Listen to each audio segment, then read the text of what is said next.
I've got a question for you. Have you ever heard of the third party technique? No?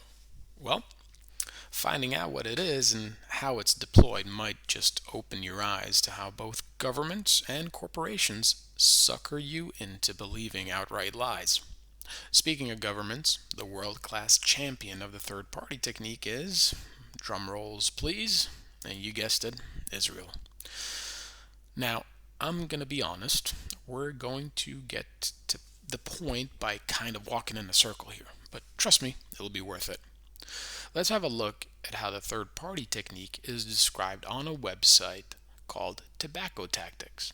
Now, as you might know, it took far longer than it should have for people to fully realize and agree to that smoking was dangerous. And how come?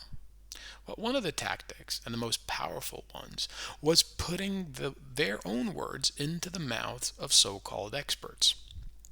So let's just read off the page here.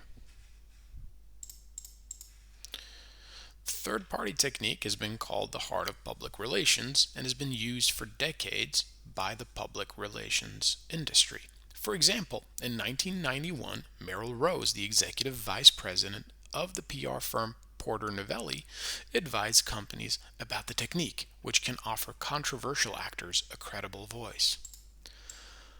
Put your words in someone else's mouth. There will be times when the position you advocate, no matter how well framed and supported, will not be accepted by the public simply because you are who you are. Any institution with a vested commercial interest in the outcome of an issue has a natural credibility barrier to overcome with the public and often with the media.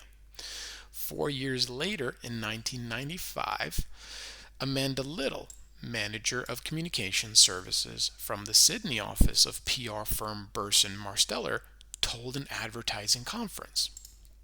For the media and the public, the corporation will be one of the least credible sources of information on its own product, environmental, and its safety risks.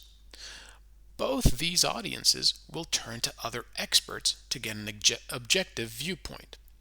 Developing third party support and validation for the basic risk messages of the corporation is essential. This support should ideally come from medical authorities, political leaders, union officials, relevant academics, fire and police officials, environmentalists, and regulators. Now, let's just have a quick look at the benefits and what they are of deploying this tactic for the industry.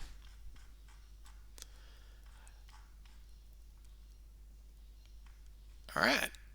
The benefits for tobacco companies is that these think tanks provide an echo chamber for the industry, especially if they frame the smoking and health debate in terms of freedom, the nanny states, and excessive regulation.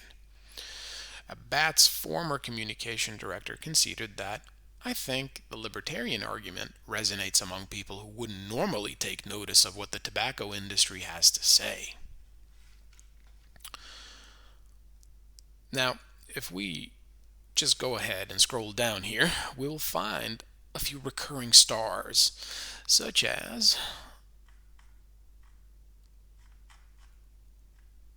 the American Enterprise Institute, the Cato Institute, and the Heritage Foundation. Now, you might recall these guys because right now they seem to be making a huge push against electric vehicles and climate change. All right, so we've walked the outer ring of the circle. Now, let's get a little bit closer to the point. So, how many of this type of organization do you think are actively working on behalf of promoting the image of Israel and the Israeli narrative while also undermining and casting doubt on the Palestinian narrative? Now, although this machine is already pretty large, there's a dirty little secret. Investigative journalists over at 972 Magazine published in January 2022 that Israel is working hard on a new public relations or aka propaganda initiative, and this one is even more sneaky from a persuasion standpoint because it's going to try to make the propaganda seem to, first of all, be organic and grassroots, and number two, seem disconnected from the state of Israel entirely. The Israeli cabinet approved on Sunday a project that could inject up to $30 million towards covertly funding government propaganda in the United States and other Western countries. Led by Foreign Minister Yair Lapid, the initiative is expected to revive a failed plan entrusted until recently to the now defunct Strategic Affairs Ministry, which closed in 2021.